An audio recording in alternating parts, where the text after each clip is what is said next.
Some people have a choice and they leave the corporate box because they want to. Yeah. But it ending was the best thing that could have happened. Well, it was. So I left that company, the engineering software company. I got recruited by this internet incubator. They were creating new internet companies right and left.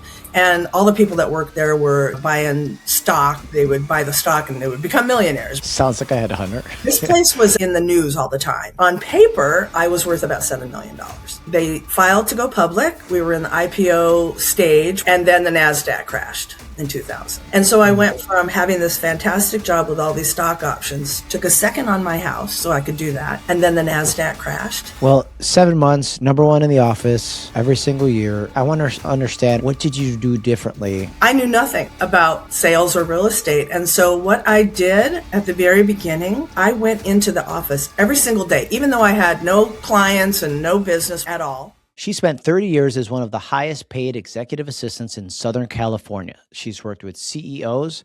She knew more about running a business than most people with an MBA. And then she got laid off.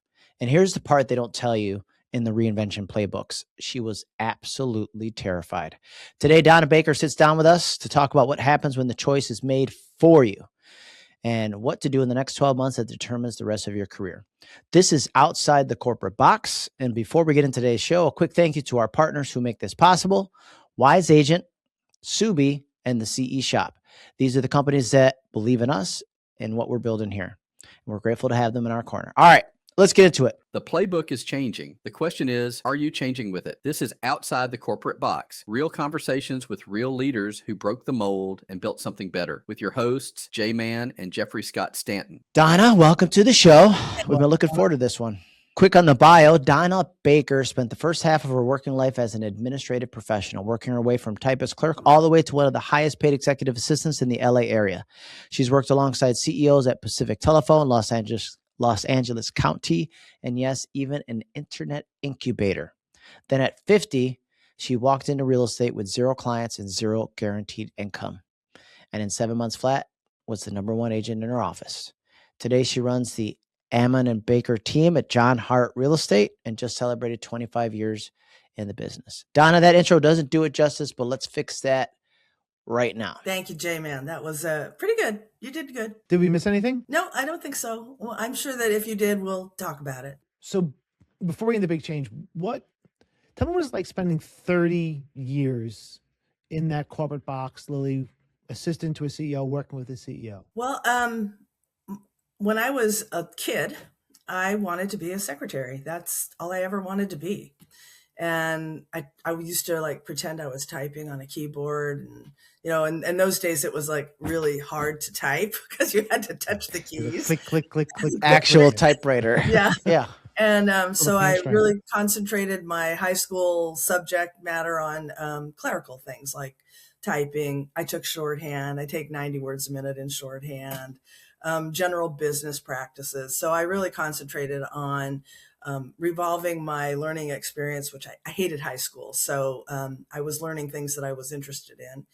And when I got out of high school, I immediately went to work. I actually graduated at 17 years old because my birthday's in November. And I immediately moved out of the house because I was sharing a room with 2 sisters and I wanted to be a career girl. So, that was in the 70s, late 60s, early 70s. And working girls were not that kind of working girl. The 9-to-5 corporate world just really interested me. I just felt like I really wanted to be involved in that whole lifestyle, just helping somebody run a business. And it was different. You're talking 60s and 70s. So it was different for women in that corporate box, in that business environment than it is now. And I see you move through a lot of different industries.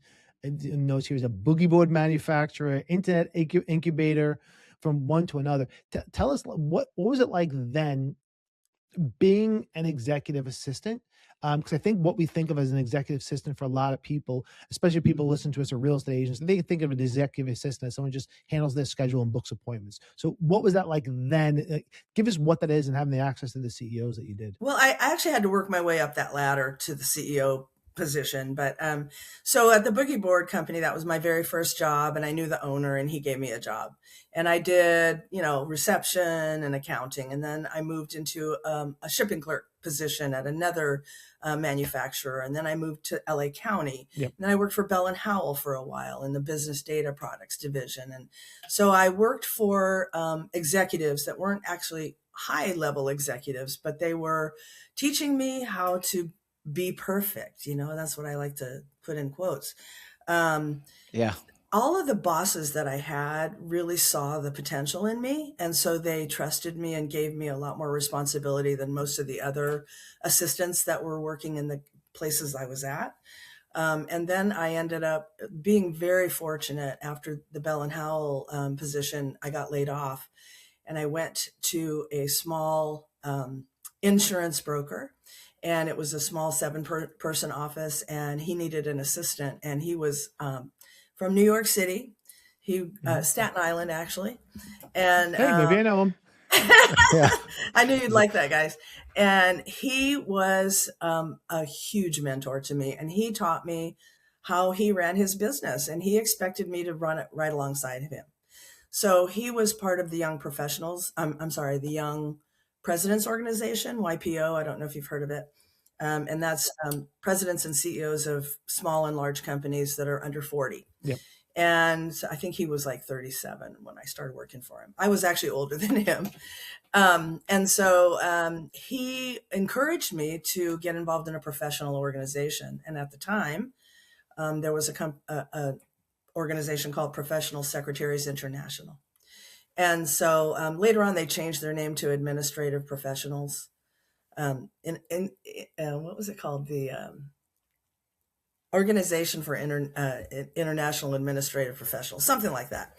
And so being part of that organization really is also what taught me how to become a leader. So I became a president of the chapter, and I just learned how to get people to do what I asked them to do without giving me too much pushback. And it doesn't sound like that is too big of a deal, but it really did teach me and got me ready to run my own business, because I learned how to handle every aspect of being a leader of people. And our chapter was pretty big. It was like 60 members. I believe it. And we had events, and we had visiting speakers, and we had panel discussions. And so I organized all of that.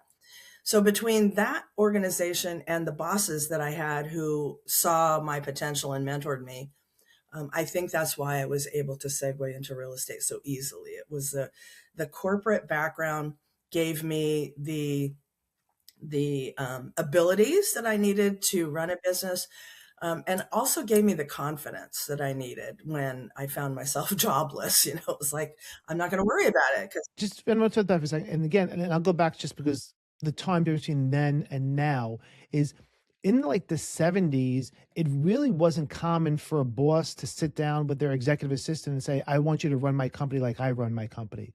So there had to be something special there that he saw in you, saying, this is a person that can do that. And again, it's just because it's the way it was then. It wasn't the right way of doing things like now, but it's to me, that's very impressive, that especially then, that somebody sat down and they're able to bring that to the business aspect into real estate once you left the corporate box. Yeah.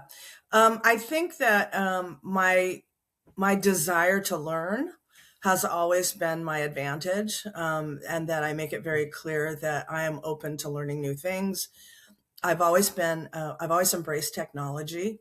I've always worked for companies that were on the cutting edge. So when I worked at Bell and Howell, we created business data products machines, right? So it was the check remittance systems that the banks used. So, and then I moved over to the corporate background that I was in was gradually getting more and more technical, right? So when I worked for the insurance broker, he did direct mail mass marketing. And so I learned about the importance of marketing.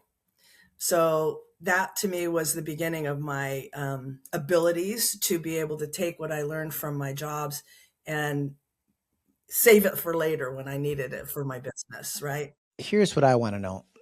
At that level, doing that work, was there a version of you that just thought like this is it, I'm in my lane? Because it seemed like you excelled to the top of your ranks, if you will, with what you were doing at that time. What happened was that I I don't know why I did this, but I was always, every time I had a review, right? Because they used to do the reviews and everything. And I always got exceptional and everything, except for my, I had a tendency to judge people that didn't live up to my expectations. Oh, surprise. And so sometimes I upset people because I expected more from them than they were able to give. And so I always got a little bit of good, but needs improvement there. But for the most part, I always got really exceptional reviews. But what I did was I sort of got proactive, and I would write a review of myself. So I would do a self-review, and I would say, here's the things that I've accomplished since the last time you reviewed me. Here are my goals for the next time you review me. And I want a 10% raise. And I will tell you that most people were getting 3% raises, and I got 7% raises. So every time I did that, I think every boss I had when I did that was so impressed that I took the ball and ran with it and sort of did their job for them. I wrote my own review. So they were able to take what I wrote and make it into the review. So I always got really big raises. And when I left that guy that had the insurance brokerage and I moved over to an internet engineering software company, another technology company, I took a cut in pay. The guy laid me off because he promoted me to vice president, and I wanted a raise, and he wouldn't give it to me. He said I was going to have profit sharing instead of raises. And I said, no, you need to pay me what the VPs are making, not what a secretary makes, right? Because you just promoted me. And so I started looking for another job, and he found out. I interviewed at a place that a guy knew him, and he called him and told him. So he fired me. So I was jobless again. So I started a job working for this engineering software company with a cut in pay because I had a lot less responsibility. But I worked for the son of the CEO.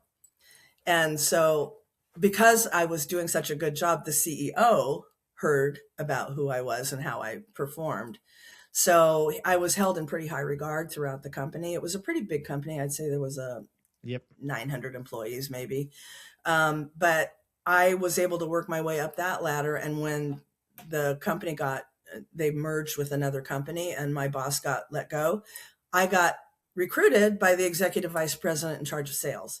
So I learned marketing in my previous job. I learned sales, and I learned how to really technology, right? I learned all the technology, and every company I worked for after the insurance broker was on the cutting edge.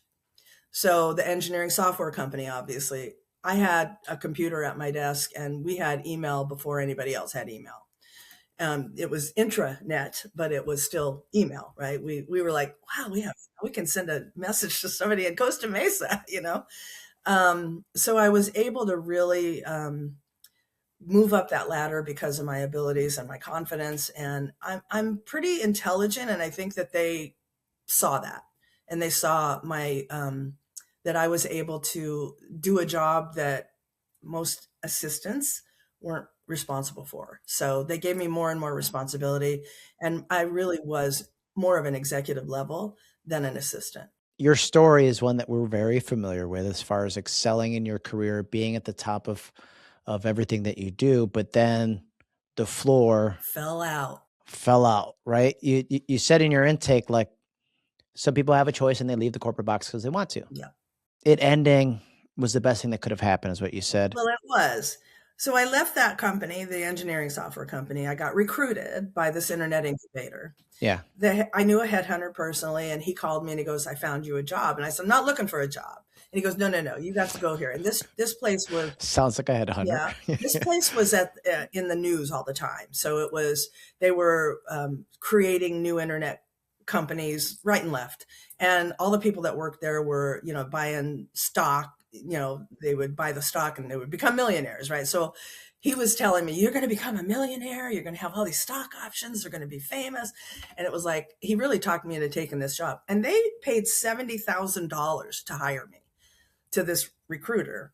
So I went to work for the COO, who was married to the CEO, and we worked side by side. And the woman who worked for the CEO and I had a desk together. We had one desk that made that sat both of us. And within 12 months, I went from having this wonderful $70,000 job, and that was in 99. So in 99, that was a lot of money, right, for an assistant to be making. Yeah. And I had 7,000 stock options that they doubled it, and it was 70,000, or not doubled it. They increased it by 10. And on paper, I was worth about $7 million. They filed to go public. We were in the IPO stage where they were doing the dog and pony show, and they couldn't talk about the company outside the dog and pony shows. And then the Nasdaq crashed in 2000. And so I went from having this fantastic job with all these stock options, exercised the stock options because we were going to go public, took a second on my house so I could do that. Nice. And then the Nasdaq crashed, and I saw the forest for the trees. And I thought, I was the oldest person that worked there. They were all techies, you know, with T-shirts and sandals. And here I come from this corporate background, and I'm wearing pantyhose and dresses, you know. And within 12 months, I had no job and no stock options. And so my husband and I talked about it, and he said, you know what? This was November, right after the crash. I think the crash happened in July. So in May, I exercised my options. In July, the stock market crashed. And in November, I got laid off. So I said, I'm going to take the rest of the year off, and then I'll start looking for another assistant job. But at 50 years old, I was old school, right? I took shorthand. I knew how to type 90 words a minute. But these young executives didn't know how to utilize my skills, right? They were self-sufficient. They did their own writing. They did their own stuff on the computer. They did their own spreadsheets. So I was like floundering at that location because they weren't putting me to good use, right? I mean, I have the ability here. You need to trust that I can do whatever you throw my way. But they just couldn't do it. They were just, so focused on. Well, I think that's one of the things about being inside that corporate box is you have to focus on what everybody else wants you to focus on and what they think you're good at and what they think you should do, instead of just saying, hey, let me run with it because I'm good at all these other things. So what did you do? So you were taking a year off. What? I didn't take a year off. I took a few months off. And in, I think it was December, my husband and I took a vacation up to Yosemite, and we took a friend with us who was a realtor. And that's how it starts. Yeah. So she was sitting in the back seat. We were driving through Bakersfield, and she said, how much did you make as an assistant? And I said, I was up to like $70,000 a year. And she said, you could make a whole lot more money than that if you sold houses. And I said, what? I'm not a salesperson. I can't sell a house. And I said, I know nothing about real estate. And she said, Donna, you could probably, you'd do really well in real estate. I was on the Historic Preservation Commission here in Monrovia, and old houses are my thing. And I grew up in a farmhouse in upstate New York when I was little. And I just have this passion for old houses. And so she said, this was all her, not me. She said, you should get into real estate and make old houses your niche, because you can put your money where your mouth is. And you can talk about, we have what they call the Mills Act contract here, where you can landmark your house and enjoy tax savings. So I could talk about that with a lot of knowledge and experience. So I talked to my husband when we got home. I said, this isn't a 9-to-5, Monday through Friday, paycheck every other week kind of job. Do you think I should do it? And he said, I think you'd be really, really good at it. He said, you're a people person, you're confident, you're intelligent. I think you'd do really well. But he said, just promise me one thing. Please don't bring them all home for dinner. So I promised him I wouldn't do that, because he knows, I go anywhere and I make a friend, right? So I did it. I took the leap, and I took a class that was given at the local association of realtors, and it was an 8-week class. But since I had no job, I was able to cut it into 4. I took a day class and a night class. And luckily I had taken a real estate course in junior college, which I don't know why I had done that, but I had done it, which qualified me for the certificate for the test. Mm-hmm. So I took the course. I took a crash course, a weekend crash course, which basically told me what the answers were on the real estate exam. and I passed, and I was the first one done. And a 3-hour exam, I was done in 45 minutes. And I thought, I can't be done, right? It's not possible that I finished that fast. I went back through the test again, and I was still the first one done. And I walked out, I said, I'm not changing my answers. And I left and I passed. So while I was in that process, the local broker here, who was basically the only game in town, asked me to come in and talk to him. And he hired me, even though I didn't even have my license yet. He had business cards made for me. Wow. So it was like, he just saw the potential. And I was pretty well known here in town because of my volunteer activities. I'm pretty involved in things. I was, involved with the YMCA and the Boys and Girls Club. And I was the president of the Monrovia Day Association. So I was involved. So people knew my name, which is why I was able to move into real estate so successfully right away, because I didn't have to establish myself. And that's a unique thing that happens to some people. It doesn't happen very often. I want to back up just a second just before real estate. You've shared with us in the intake form, like you never really shared how devastated you were in losing that position. Was part of that like why you took some time off to kind of just like what was that actually at? Like what was that like? Well, I was on cloud 9, right? I mean, they recruited me. I had all this potential money coming, and I was going to send my niece and nephew to college. I mean, I had all these plans, and then the balloon broke. It burst, and I was like speechless, really. Now what do I do? I was smart enough to be able to negotiate a bigger package than what they offered me when they laid me off, because I said, you recruited me, you took me away from a job that I really liked, and you talked me into taking this job, and now you're giving me no job. So I said, I negotiated a longer severance package. I negotiated more pay when I left, and I got unemployment. So I had enough money to survive while I was off. And it took a while. I mean, I slept in every day for the first few days. I was so depressed and angry. Describe the feelings, because we know more than average. Yeah. The average person would what that feels like. I was like, you actually have the nerve to let me go? That was how I felt. I'm a valuable addition to your team, and you don't see You're going to do this to me? Me? How dare you? But with you, it's almost like betrayal, grief. Like there's so many feelings that you go through. And right? Most of the jobs I had, I chose to leave, right? I didn't, except for the one where I interviewed and he found out and fired me. But he wouldn't have fired me had I not done that. But I was so comfortable in every position that I held moving up that ladder that when it was like a slap in the face. But, it is what it is. And it ended up being the best thing that ever happened to me. But I didn't know it at the time. And my old boss there at the internet incubator company, I every once in a while, I reach out to him and I say, did I ever thank you for laying me off? Because it was the best thing that ever happened. But, you don't know that at the time. You feel worthless. You feel rejected. Exactly. And I just couldn't, I don't like getting rejected. I just don't like it. Which is why I'm good at real estate, because I don't take no for an answer, right? So jump back into real estate. They pretty much offer you a position before you even have your license. You get your license, you start with the company. And you had said the one advantage you had was that a lot of people knew you and you knew a lot of people. So that's an advantage that a lot of people, when you're inside that corporate box and you're thinking about doing it yourself, not many people have that advantage that, I know a lot of people that will do business with me in my new industry. So was there a time that you said to yourself, I'll give real estate a certain amount of time to work, or did you just jump right in and it worked for you? Well, my husband and I had that discussion, and he said, why don't you give it 6 months and see how you do? And if you like it, just stick with it. And if you don't like it, go back to being an assistant.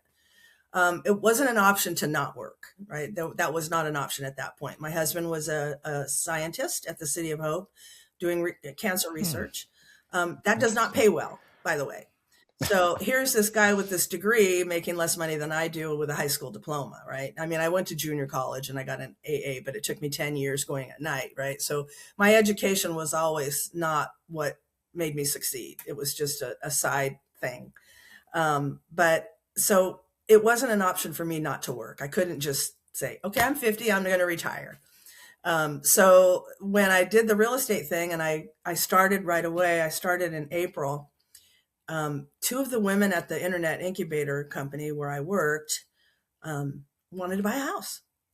And they knew me, and they knew I was intelligent enough to figure out how to do real estate. And so they both hired me, and I found them both houses within the first month. So by July, I had my first commission check. And so I realized that I had to take that money and leverage it.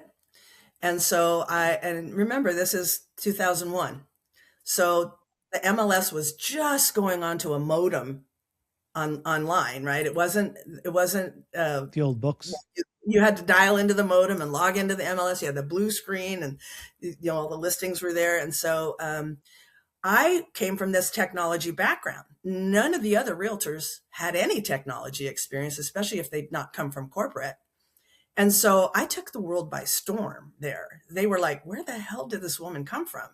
So I worked on websites, right? I knew how to do web pages. So I knew how to do HTML, and I knew how to create websites. So I created my own website before I even sold a house.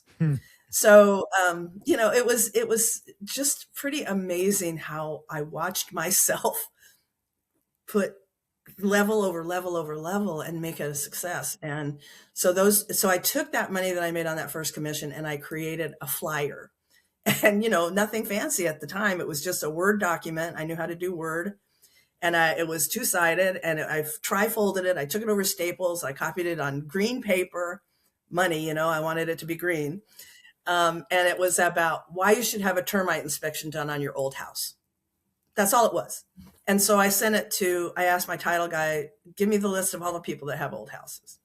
So I sent it to everybody in Monrovia who had an old house. And it cost me maybe $400 to send that out. And how long were you in the business when you did this? 2 months. A couple days. Well, April, May, June, 3 months. Because you already had that one closing from those two. Okay, so 3 months into the business. 3 months into the business, I took that commission and I did that mailing.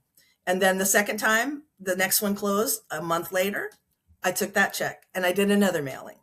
And so I just started mailing to people. And I also had 300 people on my database as well, which, most agents come into this business, they have family and friends. That's it. But I had all the people that I had worked with. I had people in the old house preservation group. I had people that worked for the city. So I had a lot of connections that I had on this, on my contact, my CRM. And it was just an Excel spreadsheet, but that's what I know how to use. So that's what I used. And I categorized everybody and where they came from. And so I just started mailing. Actually, let's talk about that for a second, because that's a lot of things. Like, you're moving, and it's not everybody listens to this isn't necessarily going in real estate. They may be going a different direction, may start their own company. But like, is it because of that corporate background that you realize, hey, I need to organize this stuff. I need to have this list together. Yes. Treat it like a business. Yeah. Yeah. So I knew that, my bosses taught me that you have to organize. You have to have a plan. Right. And I never really had a business plan per se. I never sat down and said, here's my budget. Here's what I'm going to spend, blah, blah, blah. I didn't really do that at the beginning. I do it now, but I didn't do it then. I just knew the importance of marketing myself and branding myself. And that's what I did. And nobody had done that before me here. And so I was able to segue that into a successful career. And I started in April. At the end of the year, I was number 11 in my office. And then starting in 2002, I became the number one agent in the office. And I have been the number one agent in my office ever since. Now, I have not always been the number one agent at my company, because the last company I worked for previous to this one was a huge company. And I always worked different for stats, different stats. I always worked for smaller Listen, being number one in your office, you said a year into it was number one in your 7 office? months. Within the next year. Well, it was 7 months, right? So yeah, within 7 months, I became the number one agent in the office. So I'm very competitive too. And I think that's part of, I know you're going to ask me about what's entrepreneurial, but I think being a competitor is, you have to have that drive and you have to have that desire to be number one, right? And that's the way I am. I always want to win. I want to be that person. I want to be the person that people think of when they think of real estate. And so I made it a point to do that, to brand myself. The problem is that I branded myself as an old house person, and people thought that's all I did. Yeah. So I had to switch gears. And that's another important part of being an entrepreneur. You have to pivot every once in a while, right? You have to say, oh, okay, that was a successful thing I did, but it may not go into the future as well as right now, right? So I pivoted and I started saying, I sell everything from mobile homes to mansions, right? I didn't really want to sell mobile homes, but I sold my sister a mobile home, right? So I could say that. So I just said, I sell everything mobile homes to mansions, so that people understood that I'm not too busy for your real estate needs. And also I do more than just old houses. And that worked too. Quick shout out to one of our founding partners, Wise Agent. If you're in real estate and you're still juggling 5 different tools to manage your business, do yourself a favor. Wise Agent is the all-in-one CRM that helps you manage your contacts, automate your follow-up, and actually grow your business without the tech headache. Built-in texting, email marketing, landing pages, task management, and real support from people who understand this industry. Check them out at wiseagent.com. Link in the show notes, and tell them J Squared sent you. Well, 7 months, number one in the office every single year. I want to understand, or let the audience understand, like, what did you do differently? You know, you have all these other agents, the other agents that have been in the business for a long time. And like, you came in like, I don't care nothing about nobody. Let's go. And just kept like, I think that's so different than other, let's just say new business people, but also new agents that come in. They're like, hi, everybody. Like what's the secret sauce? JMan, I knew nothing about sales or real estate. And so what I did at the very beginning, and I think this is really an important piece of advice for new agents, especially, is that go to, if you have a location, right? So I know there are a lot of companies now that are all online. Virtual. I could not do that. I'm a person that I have to go into a location. I like to come into the office, see people. I get hyped up by being around other people and in an office environment and having people drop in to say hi and, hey, I want to sell a house, or, that kind of, that's how I thrive. So I need a brick and mortar location. So, what was I getting at? The difference. What made you different? Oh, the difference. So what I did was I went into the office every single day, even though I had no clients and no business at all. And I just sat around and we had floor time, right? Remember the floor time? Yeah. So, opportunity time. Yeah. So I volunteered for all the floor time I could get. So I was there a lot. And I was able to actually convert a lot of that floor time into real buyers. And that's how I extended beyond the first 2 clients that I had, was floor time, which is another thing that new agents don't have the benefit of having. There is no floor time anymore, as far as I know. And I see this, and from everything that I'm hearing from you is you took opportunities when you saw opportunities. Absolutely. It wasn't like, hey, even that, that opportunity of real estate, you were like kind of forced out of your old opportunity and decided this one.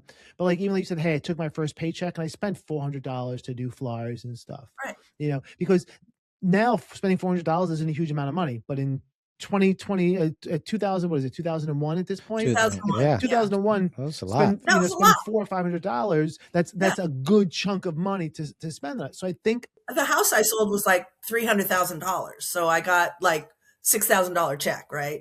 I mean, it wasn't a huge commission check, but it was huge to me. That's $6,000 all at once. Good return. I sat there in that office and I listened and I absorbed like a sponge, right? So there was a top agent in our office who was, everybody knew who she was. Her signs were everywhere in town. And when the woman who recruited me said I should sell real estate, I said, I'm going to give her a run for her money. And she laughed at me. I'm sorry. Don't laugh at me when I make that comment, because that's going to make me try even harder. Right. So, that woman left the company not long after I came to go work in another location. And she did me a favor, because what happened was, after she left, I was the person in that office and I got all the business. So, but I listened to how she talked to people and how I would not talk to people. She was kind of a witch, putting it lightly.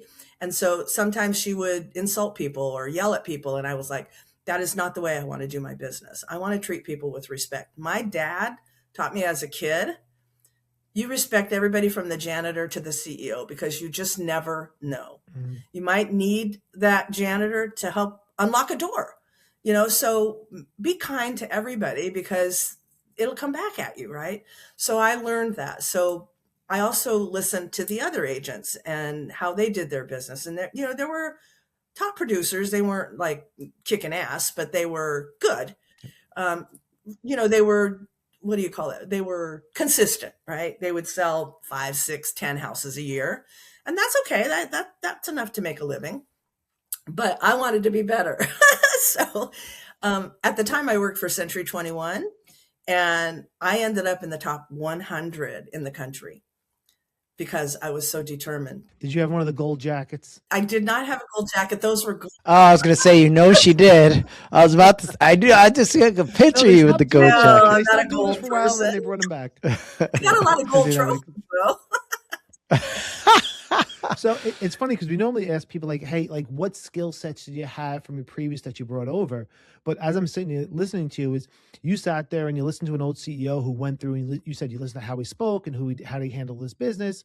And really, from what I'm hearing is you went into real estate doing the same thing. I'm going to sit here and I'm going to absorb everything I can and I'm going to learn what I need to learn and pick and choose. I'm going to take this from this person. I'm going to use this from this person. And I'm never going to speak like that. And I think, I think it's smart sitting in the office and doing things like that. We used to have an old CEO that used to say, sit down and just listen to the people on either side of you and just listen to their conversations because you'll learn more from those conversations than you're going to learn anyplace else. And that way you're learning with their customers instead of trying to figure it out with your own. And I always thought exactly. That was really, I will tell you, the broker that I worked for saw the potential in me, as I said before. And so twice a week, he would spend an hour with me and he would teach me real estate because it's a different language. It's not something that you just know. And so he really guided me through that. And I have to thank him for that, even though we don't speak anymore. But he did guide me into success. And I have him to thank. The woman who recruited me and him both really contributed to my success. And I left for a smaller boutique company, so I didn't have to pay franchise fees. They recruited the hell out of me and they opened a new office in Monrovia and I went over. And I was able to negotiate because I was the top producer there. So I had a private office and I had an assistant and, so I did have to hire an assistant. So I left there in 2005. In 2005, I did 51 transactions by myself.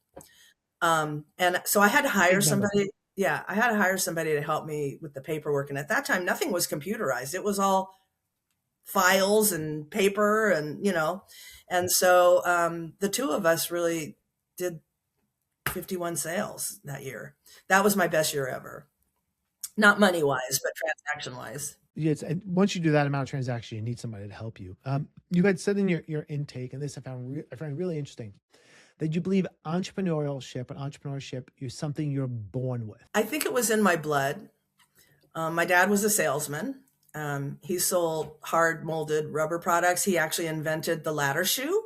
So those rubber things that go on the bottom of your ladder so it doesn't slide. My dad invented those. Oh. So that he was very. Thank you to your father for keeping us safe. There you go. It saved my life a few times. I know that for sure. Unfortunately, we lost him much too young. But I'm very fortunate that both my parents were highly intelligent, and we all inherited that intelligence factor. I'm proud to say.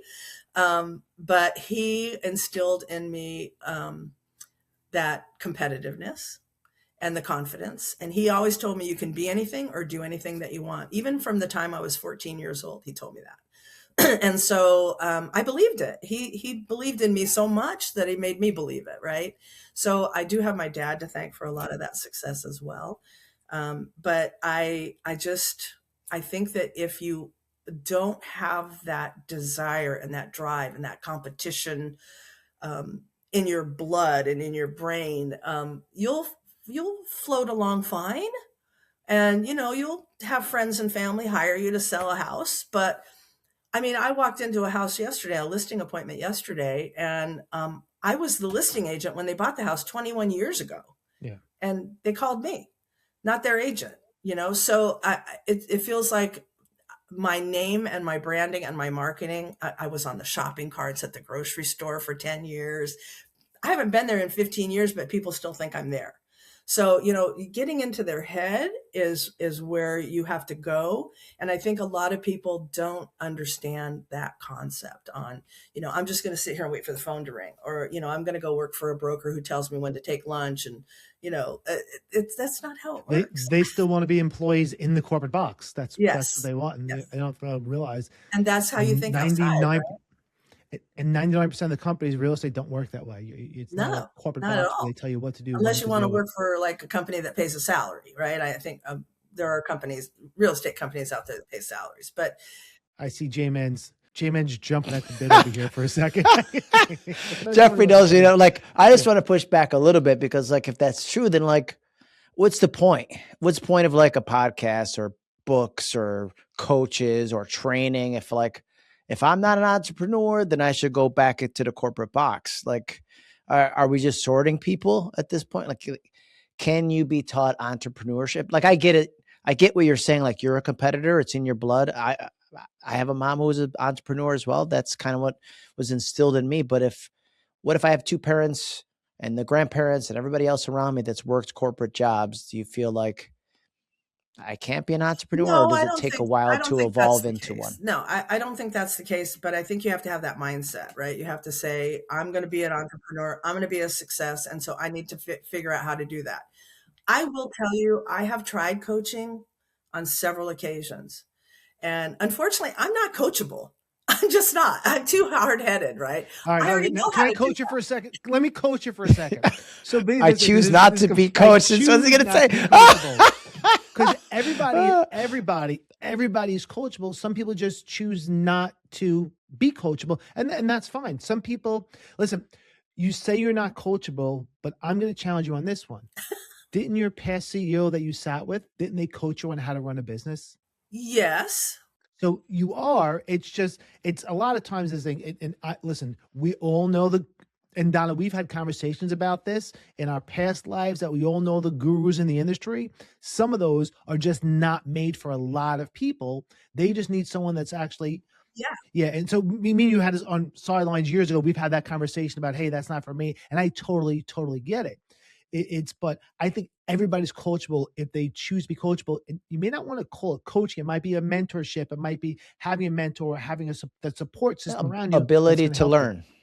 Yeah, right? The ability to learn. But those rah rallies, and you go and you listen, and they push stuff at you, and they do this and do that and do this and do that, and you're all hyped up when you leave, and you're all like, oh man, I'm gonna really put that, and then you get back and you go, how do I do that? And what do I do with that? And that's kind of stupid. I'm already doing it this way, So it's like I always just push back too much, right? So sure, show me all you got.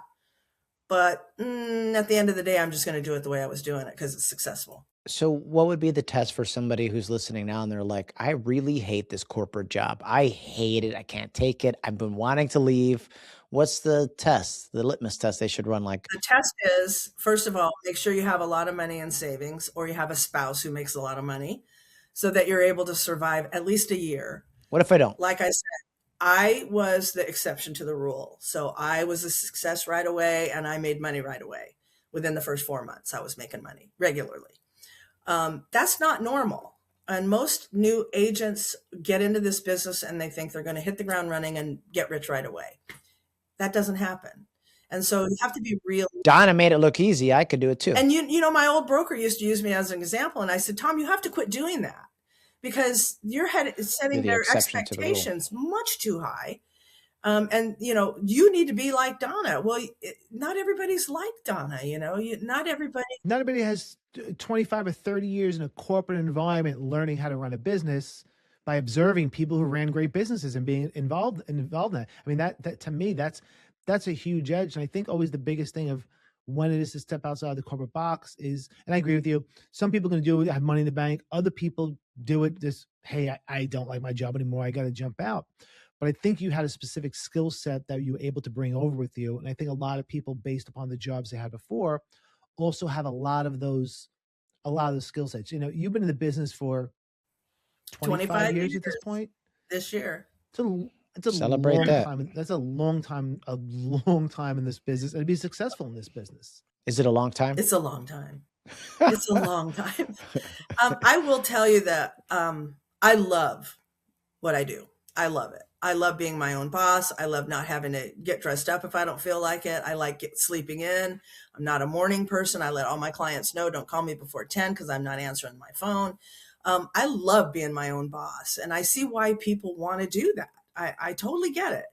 But not everybody's cut out for it. And if you try it and you're not doing anything in a year, then that should be your guide, right? If in a year I haven't made enough money to thrive or to, pay my bills, then it's not for you. There are great people. I see people come in all the time, and I can tell that person's going to be successful.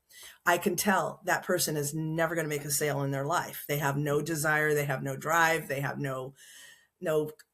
they just don't have. Those are the people. Hey, I got in the business because I like looking at houses. Well, yeah. Go to open houses on the weekends like that.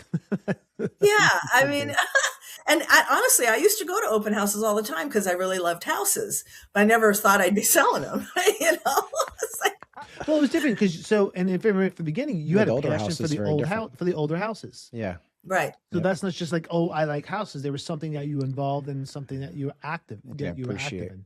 Yeah. Yeah. I just feel like all of my bosses contributed to my success in some way or form.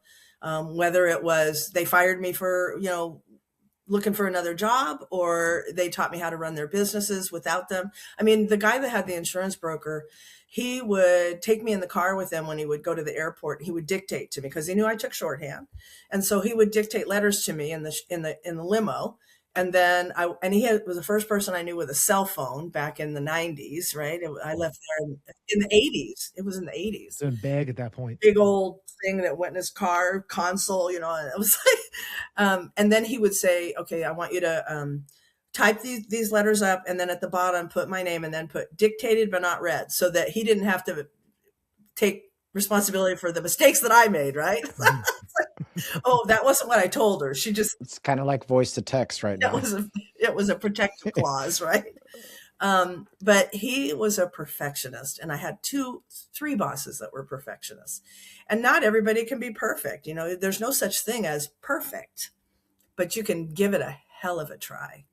And so they taught me that. I love that. Yeah. I do that in everything I do. I try to be as close to perfect as I can be without being perfect, because it's impossible to be perfect. Someone once told me, you're perfectly you. And that's why I was thinking people I love that. I try to be perfect. So it's like, so you're perfectly you. And I'm like, because you can never argue against that. You're right. I am perfectly me at this moment in time. I have had people ask me, what do I attribute my success to? And I always tell them my question. What? Yep. That was going to be the next question. Oh, was it? Oh, okay. Well, sorry, I stole your thunder. That's cool. I truly think that my corporate background is the first answer I always give, is that I learned so much from my bosses as an assistant. And I was responsible for running small offices, parts of big offices. I ordered equipment, and I did capital equipment purchases, and I coordinated events. I did a conference in Long Beach for all the aerospace engineers in the area, in the country, and around the world. They came to this conference that I was responsible for coordinating. And I did such a good job at it, they sent me to Munich to do the automotive conference with all the engineering software was mostly aerospace and automotive. So I learned, I just was a sponge. Whenever I was around, I just picked it up and learned it. But I forgot what I was getting at, though.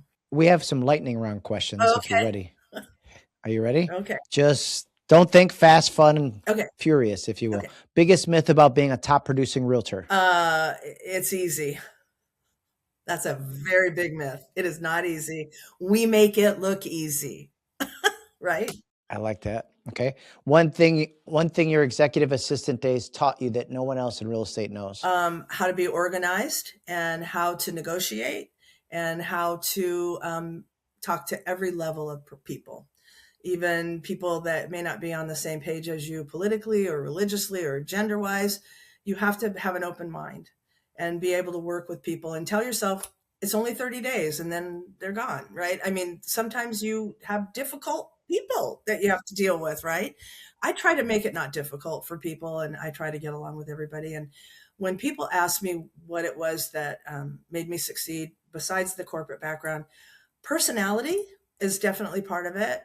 If you don't have an outgoing personality, you probably aren't going to do what I did. So I just want to point out, so for everybody listening to this who are not seeing the video, Donna, what color is your hair? Today, it's purple and blue and pink and white. So for those you get, like, you look at Donna and you know she has a personality. Yeah. Like, it's just, you just pick up on that. I just want everybody, people listen to this on the audio, just want to make sure it's, you know, she has personality. And I've seen your hair a whole bunch of different colors by choice, of course. It changes all the time.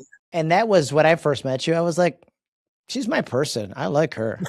Well, it is my signature. People just know that I'm the realtor with the purple hair. It's purple all the time, but yesterday I had it done and I had her add some other new colors. And it fades away and then I do it again. You know, it is kind of fun, and it actually communicates to people that I am fun and I do have a personality. And and I have tattoos as well. So you don't see those, but I have them. And she's showing us her tattoos for those that can't see. And I'm 75 years old in November. So, you know, it's like the edgy kind of hair and tattoos and the way I dress and the way I talk to people is part of the reason why people embrace me. Because they figure if she's confident enough to pull off that purple hair, then I want her as my agent, right? Okay, I like that. Yeah. Now, corporate job or commission only? Which one's actually harder? Commission only is much harder, but it's more fun. I love it. What do you wish someone told you at 49? Probably that life goes on even when you're thrown a little a sword. Curveball. Yeah. When you're throwing a curveball, you have to roll with the punches. You know, you just can't take it to heart. You can't blame yourself, and you can't say I'm a failure. So we got to fail every once in a while. We got to fall down, but we got to get back up, right? So I always was able to pull myself back up. And I think that's really an important thing you need to know in real estate, that you're going to have people punch you down, and you're going to have clients that are not fun to deal with. And you just have to roll with the punches and just say, it's temporary, and get back up and go at it again. Right. I mean, it's personalities don't always jive, and yet they want you as their agent because they know you're good. So you just roll with the punches. Okay. And then your husband, supportive, nervous, or absolutely terrified? At the beginning, terrified, for sure, because commissions are few and far between, especially if you're just getting started. And so those first 2 commission checks were, hey, woo, I got 2 commission checks. Well, when's the next one coming? So, I mean, we were lucky that I could go on his insurance for healthcare and that kind of stuff, because I had my own insurance when I worked for the corporate background, right? So I was able to move over onto his insurance. And so we were very fortunate that he had a good, stable job. But he was terrified, as was I, that it wasn't going to work. And I didn't really want to go back to being an assistant at that point. You know, once I got the taste of being an entrepreneur and owning my own business. And that's another mistake that new agents make. They don't understand that that's their business, that they own that business. And it's not their broker's business. The broker benefits from your business, not the other way around. You know, I mean, you definitely benefit from having a broker guide you and, you know, let you hang your license there. But this is your business, and you have to look at it that way. You can't just say, oh, well, you know, somebody's going to tell me how to do that. No, you have to figure it out. And I'm a big AI person as well, even though I'm 75 years old. You know, from the technology experience that I've had, over the years. I mean, you remember, JMan, I was part of the beta testing on a lot of stuff, right? At our previous broker. I've always embraced technology, and I think if you don't, you're a fool. And I saw a lot of agents when I got into the business and had my own website and did all that technology at the beginning when it was not common, absolutely refuse to learn it and to embrace it. And I had an assistant at one point who wouldn't do, we got computerized, and she refused to learn how to scan the documents in because of the barcodes and things. And so I had to let her go because I needed somebody who was going to run with me, not behind me. Right. So you have to embrace technology. AI is definitely here to stay. It's a little dangerous for sure, but there are ways to use it that'll benefit your business in every day, every single day. All right. Now I know Jeffrey has one more question. We try because it doesn't always work. We try to end every episode of Outside the Corporate Box the same way. So you're standing in front of the mirror, day one, fresh laid off, scared, like you admitted before, maybe not admitted then. Real estate license now going to be. What do you say to yourself? What's that one bit of advice that you give yourself back then? Listen to what your dad told you. You can be anything and do anything, and you're going to be successful. And that is what I told myself when I got my license. You're going to do well, Donna. You just have to have that. You have to convince yourself, right? You have to just keep telling yourself that, because if you don't and you give up, then you give up. And that's not a good sign. Never give up. Love that. Pivot, never give up, and you can do it. So Donna, where can people find you? I'm a team member with my partner, Gina Ammon. Our website is ammonandbaker.com, AMMONAND, baker.com. And we are top producers here in Monrovia. We serve the entire San Gabriel Valley. We go from Burbank to Ontario, and we are really good at what we do. So give us a call. And my email is donna@ammonandbaker.com. If anybody wants to ask any questions, I'm happy to answer them. That's another thing that I really want people to understand is that real estate isn't rocket science. Okay. And so when top producing agents don't want to share, that's such a stupid mindset to me. It's like, I learned from somebody else, and I'm happy to help share what I know with pay you. It forward. And there are a lot of older agents and top producing agents who want to keep everything a secret, right? And it's like, there are no secrets. It's cookie cutter, right? I mean, if it works for me, you try it. May not work for you, but at least give it a try. So I'm always of the mindset that I'm willing to share and mentor people. And I've mentored a few agents over the years, and it's really rewarding for me to do that. Donna, I just want to say it was a privilege. I mean, I've known you for years, and hearing your background story, I knew little bits and pieces of it, but hearing the background and your background story, I really appreciate you sharing with us. And now I understand one of the reasons why you're so successful in this business and why you've been so successful for this period of time. So thank you very much. I really appreciate the time you spent with us. I appreciate you inviting me. Thanks so much. I'm glad I saw your post. And thank you everyone who's watching and listening. If this one hit you the way it hit us, share it, send it to somebody who just got knocked off their ladder because they didn't have the rubber very good, on the bottom. Very good. Yeah. And doesn't know yet that it might be the best thing that ever happened to them. Subscribe if you haven't already. And every Monday, we've got another great one that you don't want to miss. But before we let you go, we want to say thank you to our founding partners, Wise Agent, Subi, and the CE Shop. They make this show possible, and they're building tools that actually help people in this industry. Check them out. All the links are in the show notes. And thank you, Donna, again for spending time with us. And thank you to everyone for listening. That's not something we take lightly. Now go make it happen. Have a good weekend. Thank you, Donna. Bye, guys.